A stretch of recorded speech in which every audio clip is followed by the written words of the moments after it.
Resto Geek. Aucun absent ou retardataire, mais c'est merveilleux. Tu vas voir, ici, c'est un peu la colo. Où est-ce que vous allez? L'appel de la distraction. Non, surtout ne pas ça, sinon voilà ce qui va se passer. Vous êtes magnifique. Ah, le bâtard! Tarte à la rhubarbe demande d'incroyables séries. Tardis, pour faire court. Et bonjour à tous et bienvenue sur Tarte à la rhubarbe devant d'incroyables séries pour faire court, Tardis. Votre émission qui décortique les dernières séries sorties. Alors aujourd'hui nous sommes mi-avril, du coup on parlera des séries sorties entre mi-mars et mi-avril. En tout cas on prendra 5 d'entre elles. Parmi une série audio, une série Netflix, Amazon ou autre chose, une web série, une série animée et une série rétro. Donc ça pour le coup c'est un peu plus vieux généralement, c'est en fonction de nos envies, du thème dont on va parler. Aujourd'hui c'est surtout en fonction de nos avis. Je suis Tipo, je suis votre présentateur principal, fervu de séries, en tout cas de celles qu'on regarde actuellement. Je suis accompagné de Stalas. Bonjour à tous, ou bonsoir, en fonction de l'heure. Bonsoir Stalas, ça va bien? Ouais, on fait un petit chant? Allez, on fait un petit chant. C'était les vieilles rivales blagues, on a fait plus de 2000 blagues. Et c'est Nighties qui va pas nous supporter pendant cette émission. Bonjour Nighties. Bonjour. Comment ça va? Je suis déjà fatiguée. Voilà. Tu m'étonnes. Pendant le générique, j'ai rigolé parce que j'avais oublié. Tu vas voir, c'est un peu la colo ici. Et j'ai l'impression que ce soir, c'est un peu la colo. Tardis, j'ai vraiment l'impression que c'est l'émission, ça fait qu'un mois qu'on s'est pas vu pour enregistrer. Hein. Mais on est là, et c'est la grande récré. Et on vient pour enregistrer cette émission. En plus, on a vu des séries généralement qui sont bien. Donc, en plus, on est content. Donc, voilà, j'aime bien cette émission. J'aime bien cette ambiance. Ça me donne envie de commencer. On y va? Bah ouais. Ok. Vas-y. Et bah, on va commencer déjà par vous présenter le programme de cette émission. Que je serais mieux d'avoir souligné parce que sinon ça va être compliqué pour vous le donner. On va commencer par une série coréenne. Par un drama coréen. Par un drama coréen, pardon. Ok, salut. Exactement, pareil pour moi. Qui s'appelle Love Alarm. Oh. Du coup, vous l'avez compris, c'est Nighties qui vous en parlera. Ensuite, on continuera avec Be the Beginning, une série animée sur Netflix. On passera ensuite à la série rétro dont on vous parlera au bon moment. On finira après par une série rétro sur Audio. une série excusez-moi, je suis fatigué. Une série audio sur la fameuse pièce de théâtre Cyrano de Bergerac d'Edmond Rostand et la web série Mental de Marine Mogrin-Le Gagneur et Victor Lockwood et réalisée par Slim Beroun. Notamment grâce à ça qu'on a pu la connaître et voilà. Donc voilà, un beau programme, de bonnes séries. Je pense qu'aujourd'hui on n'a pas de mauvaise série, on est d'accord? C'est à peu près pas mal. On est d'accord. À part Love Alarm. C'est une très bonne série. On n'est pas tous d'accord. Et bah dans ce cas-là, je propose qu'on commence tout de suite par un opening.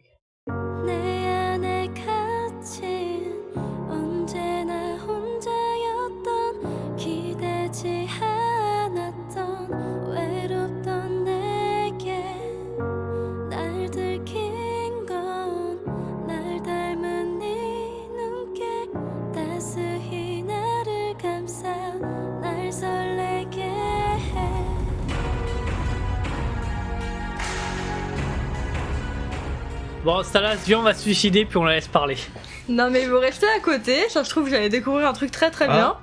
Ah pardon, j'étais en train d'écouter du rock à côté moi. Bon, vous l'aurez deviné au vu de l'opening, c'est une série romantique, mais qui a un petit truc original, qui sort du lot, et qui était assez intéressante. Du coup, Love Alarm, c'est un drama coréen qui a été adapté d'un webtoon. Ils font beaucoup ça en ce moment sur Netflix, il y a un autre webtoon qui a été adapté récemment, aussi, mais plus un webtoon d'horreur. Ah, c'est sûr, hein, quand tu peux adapter un truc qui a déjà eu du succès, t'es déjà un peu plus sûr de mettre de l'argent à un bon endroit. Hein. C'est ça. Ou du beurre dans des épinards.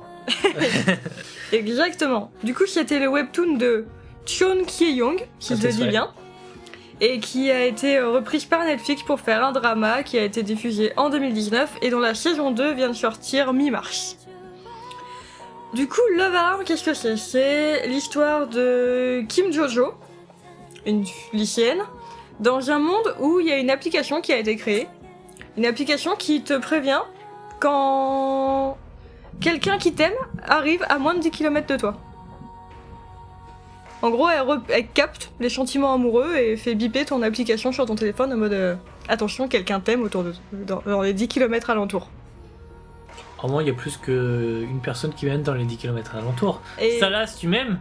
Je suis à plus de 10 km. Non, t'as moins de 10 km. Putain de confinement. qui est le principe de Love Alarm de tout ça, et on va suivre à l'intérieur du coup Kim Jojo qui J'ai eu très peur. Toi aussi? Tu partais sur autre chose, hein? Ah, je partais totalement sur autre chose. ouais. Ah! Toi tu meurs! Toi tu meurs! Désolé pour la blague raciste. Ouais, on t'excuse ou pas. Et du coup, on va suivre principalement Kim Jojo et ses histoires. Autour d'elle vont graviter deux garçons, Sean Ho et Ye Young. Ah, je m'attendais à Shonba. Du coup, ils vont graviter autour d'elle, les deux vont tomber amoureux, etc. Sachant que l'un des deux, Sean... Trio amoureux du coup. C'est ça.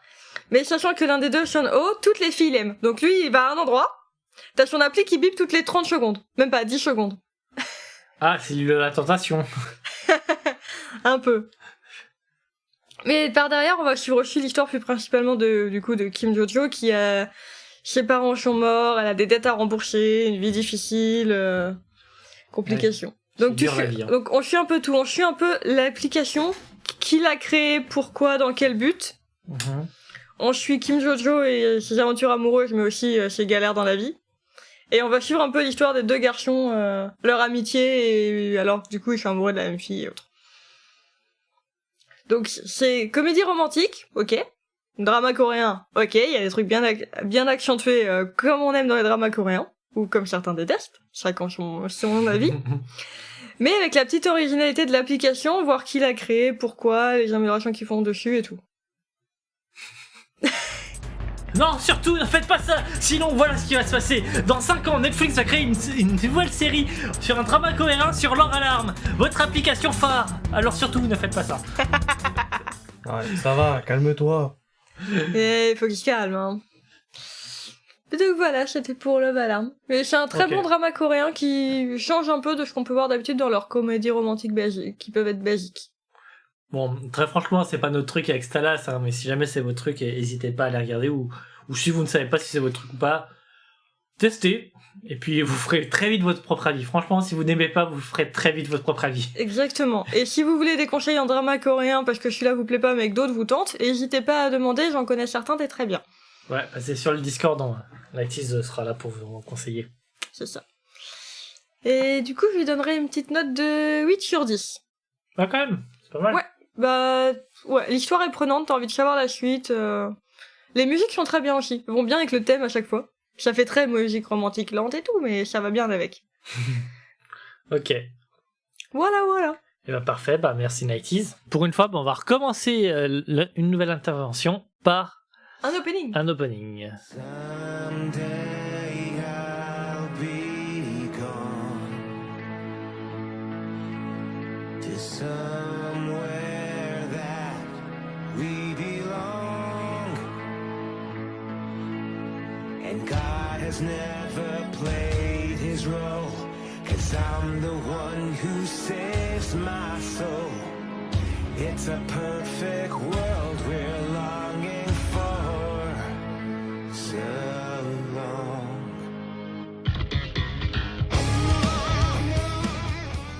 Alors, la série animée de ce mois-ci, c'est encore une longue série. Non, toujours pas. Faut que j'en trouve une.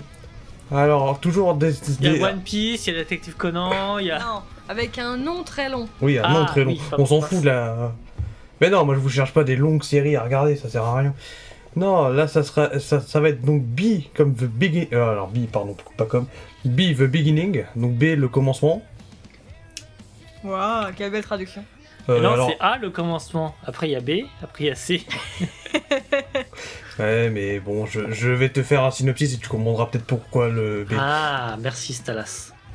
Donc série en 2 saisons, la première saison faisait 12 épisodes, là la deuxième saison Je sais pas si elle est en différentes parties ou pas, mais en tout cas, là pour le moment, elle ne compte que 6 épisodes, donc ça fait court. Donc c'est un mélange un peu SF, thriller et mystère. Donc de la science-fiction, thriller c'est un peu ce qu'on peut rappeler meurtre, et mystère, bon bah je pense que ça parle de lui-même. Alors, je vais d'abord faire un petit synopsis de la saison 1, après je ferai une autre de la saison 2, sans spoil. Je vous rassure, normalement il n'y a pas de spoil, sauf si vous avez vu la série. Mais dans ce cas-ci, ça va. Alors, le synopsis, c'est un inspecteur génie revient dans sa brigade du RIS, donc c'est le nom du service. Son retour se fait suite à l'affaire de Killer B, un assassin qui se fait connaître en tuant des criminels et en signant grâce à un B. Dans la première saison, on va apprendre leur passé, leurs objectifs, leur vie, etc., etc. Dans la saison 2, on les retrouve dans une affaire qui touche directement à l'avenir du pays. En tout cas, ce que j'ai compris. Ok. Oh. Donc, d'un point de vue histoire, c'est relativement intéressant, je dois bien avouer quand même. J'ai eu du mal parce qu'en fait, dans les premiers épisodes, on est juste lancé dans l'histoire. On ne sait rien des personnages. Enfin, c'est un choix, du coup, il y en a qui peuvent arrêter parce que du coup, on ne sait vraiment rien des personnages. C'est juste, voilà, on commence avec on commence avec une espèce de chasse à la personne violée. Oui, ça commence bien. Ouais. Et du coup, comment ça s'appelle, le meurtre du coup des criminels qui ont fait ça. Et du coup, le sauvetage de la jeune fille qui se faisait pourchasser. Ensuite, du coup, il y a l'inspecteur dont le nom m'échappe là, c'était Clace, je crois. Clace Flick. Qui arrive, du coup c'est un inspecteur de génie qui a eu un événement dans son passé qui a fait qu'il a arrêté son rôle d'inspecteur, mais qui revient parce qu'il a repris du poil de la bête. Qui arrive et qui du coup va suivre l'affaire de Killer B, parce que la signature du tueur, on l'appelle Killer B, tueur B, parce que la signature du tueur n'est... à chaque fois qu'il tue quelqu'un, il signe d'un logo qui ressemble à un B. Ok, d'accord. Voilà, et en parallèle, on va avoir ce Killer B, dont en fait il ne parle pas il parle pas beaucoup, il parle quasiment pas en fait même. C'est un personnage très mystérieux, on sait pas pourquoi il tue, on sait juste qu'il va finir par chercher un peu quelqu'un, mais on sait pas qui, on sait pas pourquoi. Et voilà, c'est tout. En fait, les bien 6 premiers épisodes, c'est que ça. C'est une espèce de chasse à l'homme. On se demande à chaque fin d'épisode, putain, mais où il nous emmène. Donc c'est super intéressant à regarder. Et dans la saison 2, ils ont un peu fait la même chose, sauf que là maintenant, comme dans la saison 2, on connaît le passé des deux protagonistes, de Clace et Goku. On a un peu plus de facilité du coup à comprendre l'histoire, et du coup là ils jouent plus sur les retournements de situation, et c'est super bien amené. La dernière sur retournement de situation, je m'y attendais absolument pas. Ok. Bah moi ça m'intrigue bien, dis donc. Et je te ouais. conseille de regarder.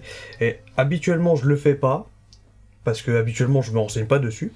Mais là le studio de production qui a fait cette série pour Netflix, c'est le studio Production IG. Alors ça vous dit peut-être rien, mais si je vous donne des noms d'animés qu'ils ont produits, je pense que ça va peut-être un peu plus vous parler. Alors je pense que vous connaissez pas Cross Holic.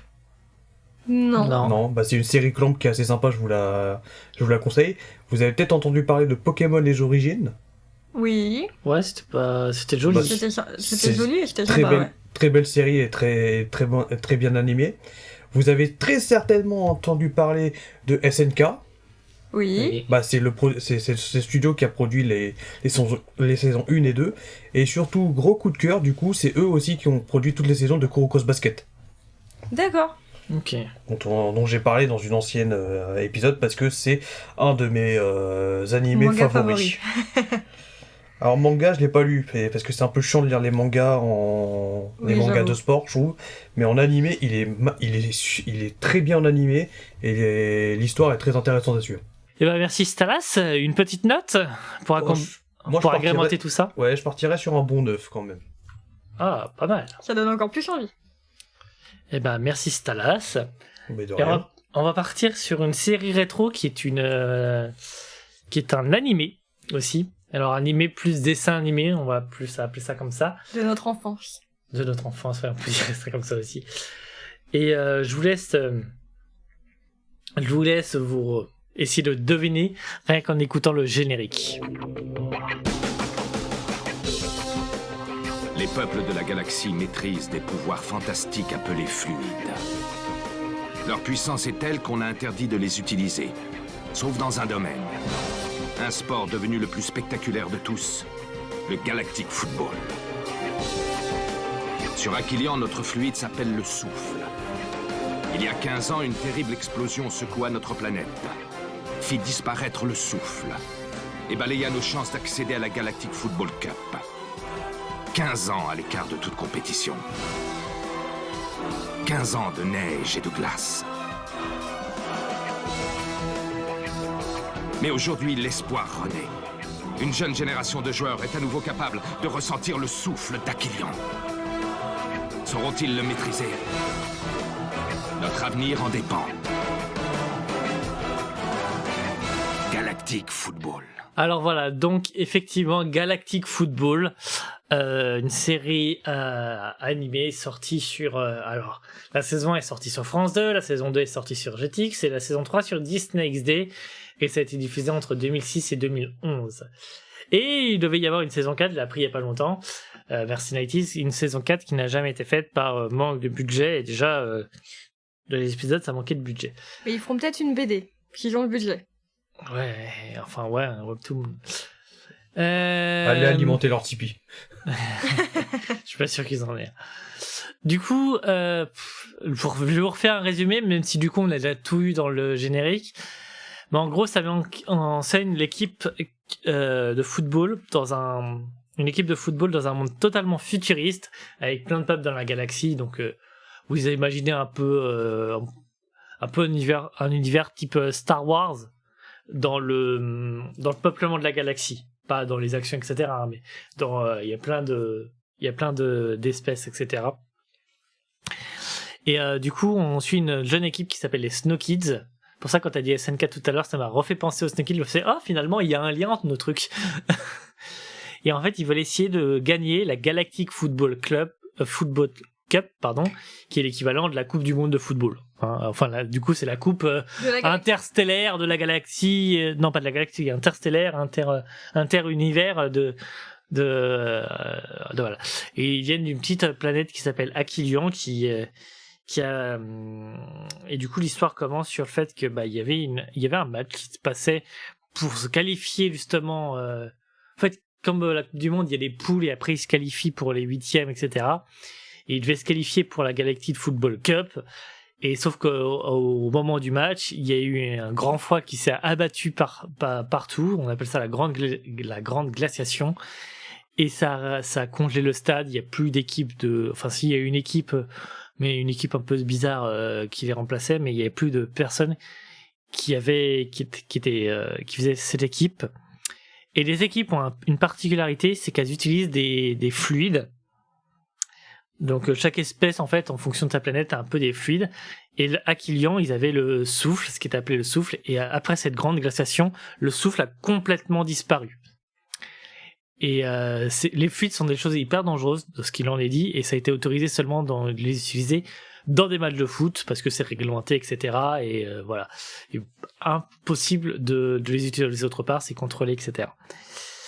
Et donc voilà, et apparemment une nouvelle équipe en fait se met à redévelopper le souffle d'Aquilian et ils se mettent en marche vers la Galactic Football Cup, et ça c'est la saison 1. On apprend plus de choses sur chaque personnage avec leurs parents, sur l'histoire aussi de pourquoi il y a eu la grande glaciation et qui protège bon, ça on apprend très très vite qu'il y a un organisme qui régit en fait, qui surveille un peu tous les fluides de la galaxie. Et pour qui veut le fluide, ce qui se passe aussi avec les joueurs de la Galactic Football qui ont bien le fluide en eux, qui ont bien le souffle en eux. Enfin, voilà. Donc tout ça est une histoire que je trouve plutôt intéressante pour le coup. Vraiment, j'aime beaucoup l'histoire. Alors ça c'était la saison 1, je vous spoil pas la saison 2, la saison 3. Parce que en fait on est encore à la saison 1, je suis encore en train de regarder la saison 1 et j'ai pas envie de me spoiler la saison 2 et la saison 3, même si j'avais déjà vu des bribes quand c'était rediffusé sur Gulli. Donc voilà, niveau histoire, franchement plutôt rien à dire, c'est une série de foot, mais alors les matchs m'intéressent un peu moins, enfin Les matchs de foot m'ont jamais trop intéressé.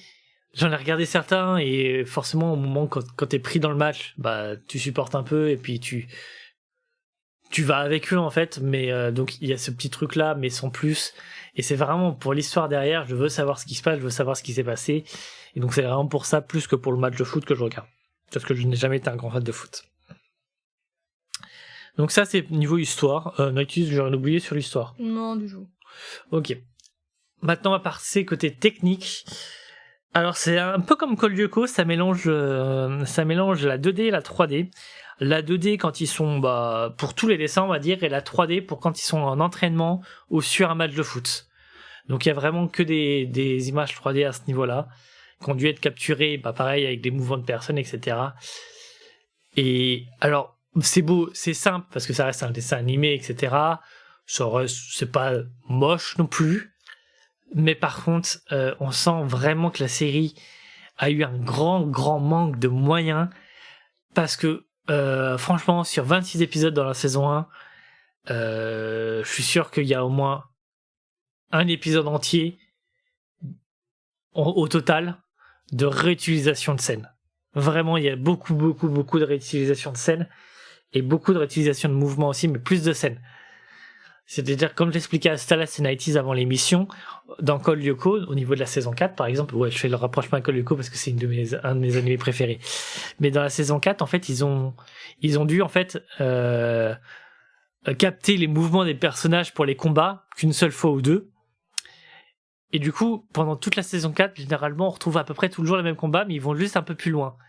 Mais comme ils sont, des fois, avec des angles de caméra quoique les angles de caméra sont généralement les mêmes, mais ils sont dans des décors différents, du coup ça se voit un peu moins, tu commences à voir et puis ils vont un peu plus loin, mais là vraiment il y a des réutilisations avec les mêmes scènes, mêmes images, tu les as déjà vues 3 fois, c'est la 4e fois qu'on te le montre, des fois on te le montre à 30 secondes d'intervalle, vraiment c'est le côté qui m'emmerde un peu dans cette série, qui je trouve est pas mal, mais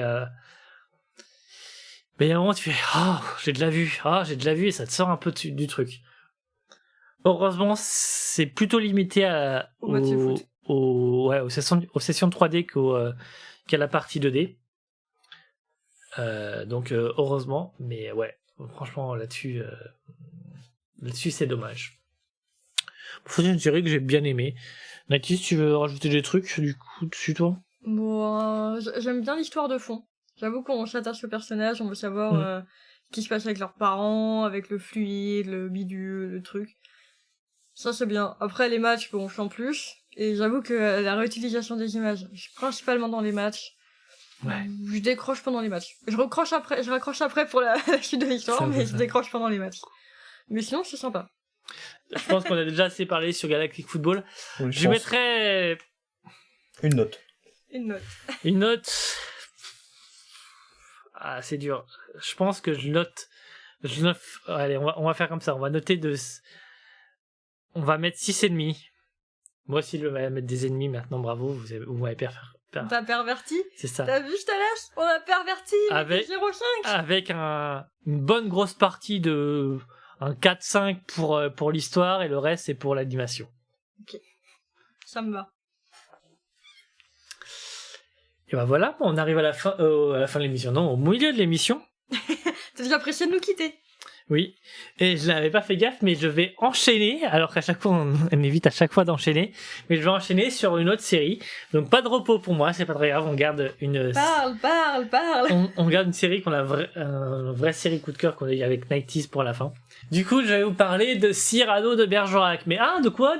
Comment est-ce? Dans une série audio. Alors en fait c'est Leto 75 et du coup il a eu envie d'adapter Cyrano de Bergerac en série audio. Pourquoi pas, le texte est déjà écrit. Voilà. À savoir quand même que Cyrano de Bergerac c'est une pièce quand même qui a été écrite dans un contexte où on venait de perdre une guerre, la France était pas non plus le bon moral, etc. Et surtout ça, alors de ce que j'en ai compris et souvenir, c'est quand même ça a été fait avec pas mal de codes de théâtre qui n'étaient plus à la mode, voire plus trop autorisés. Il y a même des combats sur scène qu'on voit pas trop normalement au théâtre, il me semble. Il y a énormément de personnages, beaucoup de décors, etc. Donc vraiment à mettre en scène, ça doit être un casse-tête. Donc c'est pour ça en série audio c'est plutôt pas trop mal. Hein. Bon, faut le mixer après, mais t'as pas de mise en scène à faire. La mise en scène tu la fais tranquillement une fois que tout le monde a fait sa voix. Donc c'est un peu plus tranquille. Mais ouais, voilà, Cyrano de Bergerac c'est quand même une grosse pièce française d'Edmond Rostand qui a. Bah, je pense que ça pourrait être l'équivalent, tu sais, de Avatar à l'époque. C'était un peu, je pense. Un film de merde. Mais non, putain, mais ça lasse. Alors, Avatar. Bon, il me fait chier, putain. Non, mais Avatar, quand même, au niveau technologie, c'était quelque chose. Et du coup, là, c'était peut-être un projet ambitieux, on va dire.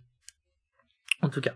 Pour ceux qui ne connaissent pas Cyrano de Bergerac, on sommes en 1640. La salle se remplit. On est auprès de la place salle de théâtre. d'une salle de théâtre qui se remplit. Et Christian de Neuvillette est venu contempler la femme qu'il aime, la précieuse Roxane, courtisée par le duc de Guiche. La pièce commence, vite interrompue par Cyrano de Bergerac qui interdit au trop gros acteur Montfleury de jouer. L'un des spectateurs provoque Cyrano en critiquant son nez. Là, va y avoir la célèbre réplique, etc. Je vais vous la passer en extrait. Et Cyrano le bat en duel. Il confesse à son ami qu'il aime Roxane, passionnément, mais désespérément à cause de sa laideur. Roxane, en plus, est sa cousine, si je dis pas de bêtises. Et elle lui donne rendez-vous le lendemain, et exalté, Cyrano est tout content. Ça, c'est l'acte 1. Je vous résume pas tout le reste, parce que sinon, je vous résume toute la pièce, donc compliqué. Mais voilà. Je suis pas sûr d'avoir déjà vu ou autre chose de Cyrano de Bergerac. C'est quelque chose qui manquait à ma culture. Du coup, je suis content déjà de pouvoir l'écouter en série audio et pour cette émission. C'est plutôt sympa à écouter, les jeux d'acteurs sont plutôt bons. L'ambiance est plutôt bonne aussi parce que du coup vu qu'on est sur des endroits la salle se remplit, etc. Il y a vraiment une ambiance qui a été faite et tout avec. Je trouve ça plutôt pas mal. C'est plutôt bien joué en vrai. Quand il y a la pièce de théâtre à l'intérieur de cette pièce de théâtre, c'est exprès surjoué et tout. Je trouvais ça plutôt sympa. C'est vraiment sympa. Bravo déjà les Taux 75 d'avoir monté ce projet parce que ça a dû être horrible à faire. Déjà, moi, dans une série audio, quand il y a 20 personnages, j'en peux plus. Mais alors là, il y a une 50aine de personnages. Alors, mon chapeau, hein. Vraiment. Qu'est-ce que je voulais dire d'autre? Hakuna Matata. Oh, je vais vous faire écouter un extrait. Écoutons l'extrait avec la fameuse réplique. Avis donc au badaud qui trouverait plaisant mon milieu de visage. Et si le plaisantin est noble, mon usage est de lui mettre, avant de le laisser s'enfuir, par devant et plus haut, du fer et non du cuir. Mais à la fin, il nous ennuie. Il fanfaronne. Personne ne va donc lui répondre. Personne? Attendez, je vais lui lancer un de ses traits. Vous avez un nez... très grand. Très. Ha! C'est tout. Mais... Ah non, c'est un peu court, jeune homme. On pouvait dire... Oh Dieu, bien des choses en somme. En variant le ton. Par exemple, tenez. Agressif. Moi, monsieur, si j'avais un tel nez, il faudrait sur le champ que je me l'amputasse. Amical. Mais il doit tremper dans votre tasse. Pour boire, faites-vous fabriquer un à nappe. Descriptif. C'est un roc, c'est un pic, c'est un cap. Que dis-je, c'est un cap? C'est une péninsule. Voilà. La fameuse réplique que tout le monde connaît de Cyrano de Bergerac, même sans jamais l'avoir lu, même sans jamais l'avoir vu ou écouté, du coup maintenant. Donc voilà. Une très belle pièce, c'est plutôt sympa. Ah si, le petit truc. Vu que c'est une pièce de théâtre, j'avoue qu'il y a certaines choses qui manquent à l'audio des fois. Même si l'ambiance rattrape beaucoup de choses, et bravo à l'Eto 75. Mais c'est vrai que je pense que la pièce a été écrite pour être vue. Et du coup, il y a certaines choses où peut-être que comme ce serait compensé par le visuel, et là ça l'est un peu moins, ou c'est peut-être juste parce que c'est de l'ancien français ou je ne sais pas, mais en tout cas il y a un petit manque comme ça des fois, mais à part ça c'est très très bien. Et du coup, je donne une petite note de 8 sur 10 pour le travail qui a été fait. Je me permettrai pas de noter cette œuvre. Vraiment pas. Mais 8 sur 10 pour le travail qui a été fait et bien joué Leto 75 pour tout ce que tu as fait. Et du coup, je vais pouvoir aller me reposer un petit peu. Ah, tu vas continuer à parler quand même vu que t'as regardé. Ouais, je te laisserai parler quand même. Et Nighties va nous parler d'une web-série qui est vraiment un de nos coups de cœur avec Nighties.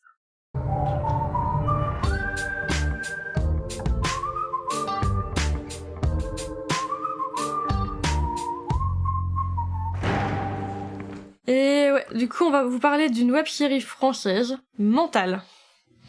Web-série, du coup, qui a été créée par Marine Maugrin-Le Gagneur et Victor Lockwood, et réalisée par un nom que vous connaissez sûrement, Slimane Baptiste Beyroun. Si vous le connaissez pas... Dont on évitera d'écorcher le nom.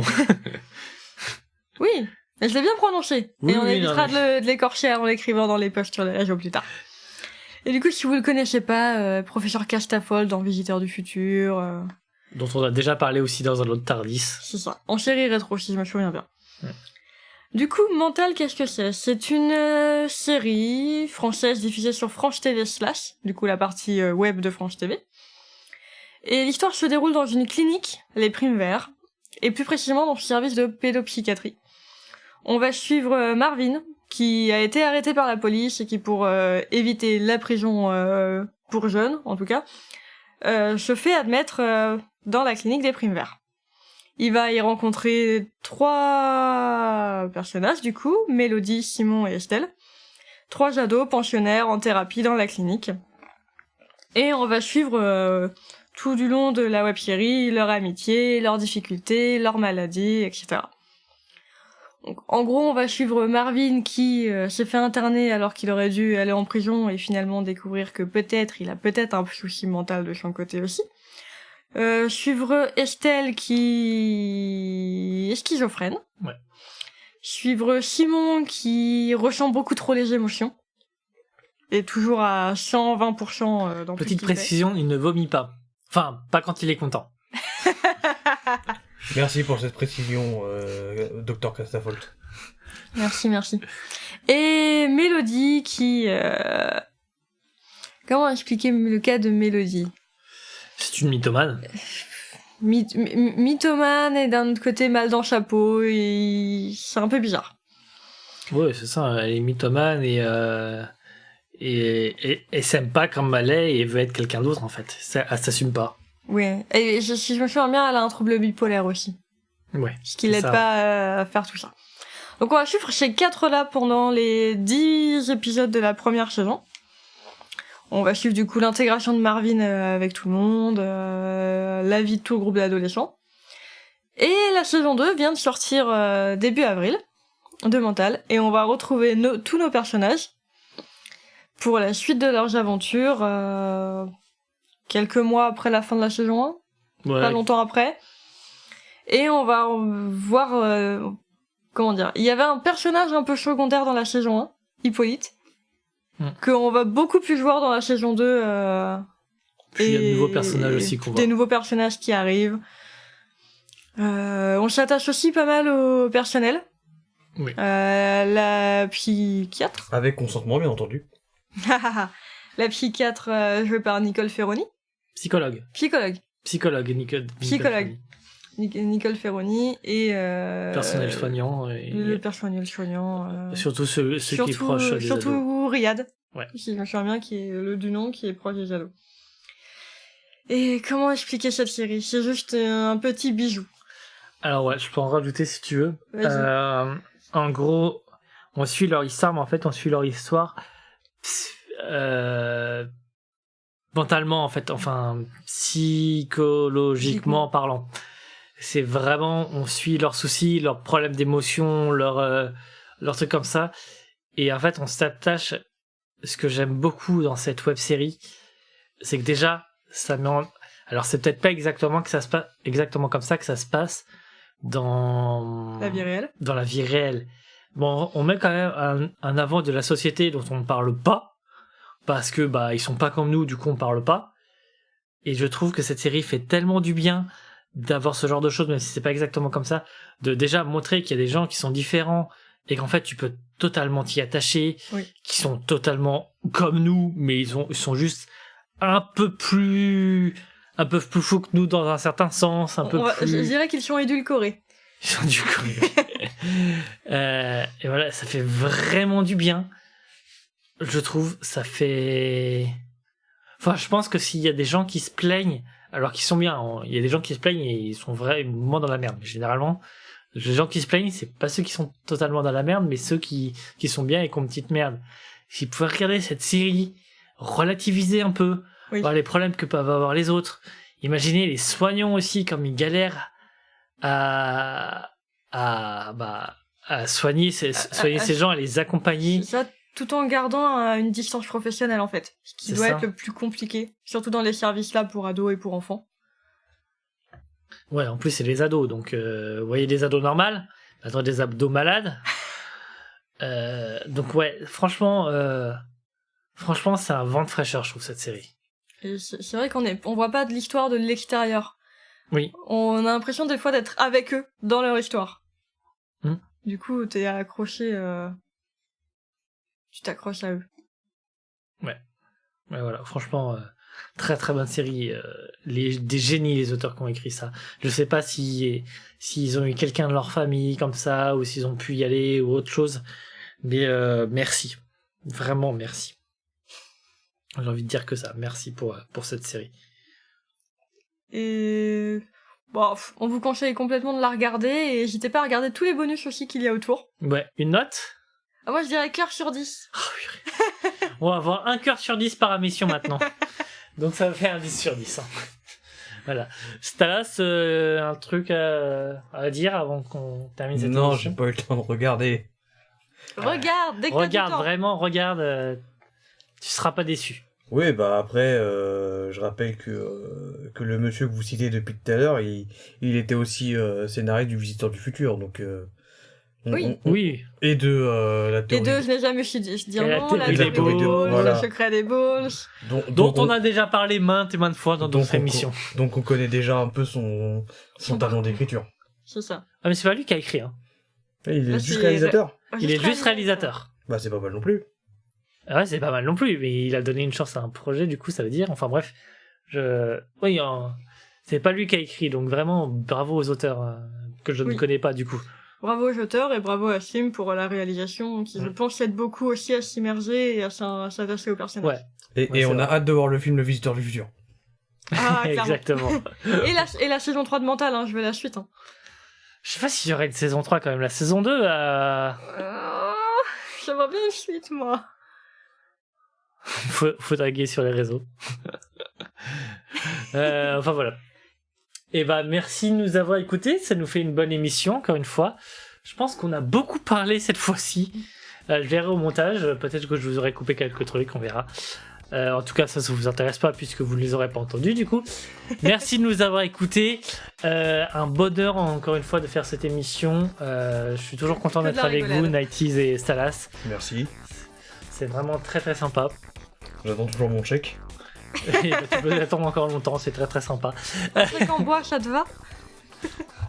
Bon, dans un premier temps, j'accepte. Ok, ça me va. Et bah du coup, merci de nous avoir écoutés. N'hésitez pas à écouter d'autres émissions si vous ne savez pas quoi écouter comme série. C'est des émissions sur les séries des mois précédents, des années précédentes, mais bon, une série, ça se regarde n'importe quand, hein, et à partir du moment. Peut-être qu'une nouvelle saison sera sortie depuis. Exactement. Donc n'hésitez pas à aller réécouter ça, n'hésitez pas à écouter nos autres émissions. Il y a eu un Burger Games la semaine dernière avec les Pills qui a été vraiment bien, mais un gros bordel aussi, on va dire. Un gros bordel, une grosse rigolade. Mais c'était plutôt sympa sur les Easter eggs. Normalement, je suis en train de préparer une série section, alors on verra quand est-ce que ça sort, mais j'espère d'ici peu. Et d'ici là, de toute façon, il y a toujours nos lives que vous retrouvez au fur et à mesure. Regardez les réseaux ou sur Discord, on donne les programmes chaque semaine le lundi matin pour tous nos lives de la semaine. Et on vous fait des petits rappels régulièrement, C'est ça. juste avant. Donc voilà. Merci de nous avoir écoutés. Bonne soirée à tout le monde. Et continuez de découvrir des séries, aimer les séries, regarder les séries. Que dire de plus? Et bonne nuit. Ouais, c'est pas mal, bonne nuit, ouais. Aucun absent ou retardataire, mais c'est merveilleux. Tu vas voir ici, c'est un peu la colo. Où est-ce que vous allez? L'appel de la distraction. Non, surtout ne pas ça, sinon voilà ce qui va se passer. Vous êtes magnifique. Ah, le bâtard! Tarte à la rhubarbe demande d'incroyables séries. Tardis, pour faire court. Merci à tous d'avoir suivi ce podcast sur YouTube. Si vous l'avez aimé, je vous invite à laisser un petit commentaire ou un pouce sur la vidéo. Si vous voulez télécharger le podcast, il suffit tout simplement d'aller sur resto-geek.com et de le télécharger. Et enfin, si vous ne voulez louper aucune de nos vidéos, n'hésitez pas à vous abonner à la chaîne et à nous suivre sur les réseaux sociaux Facebook, Instagram et Twitter.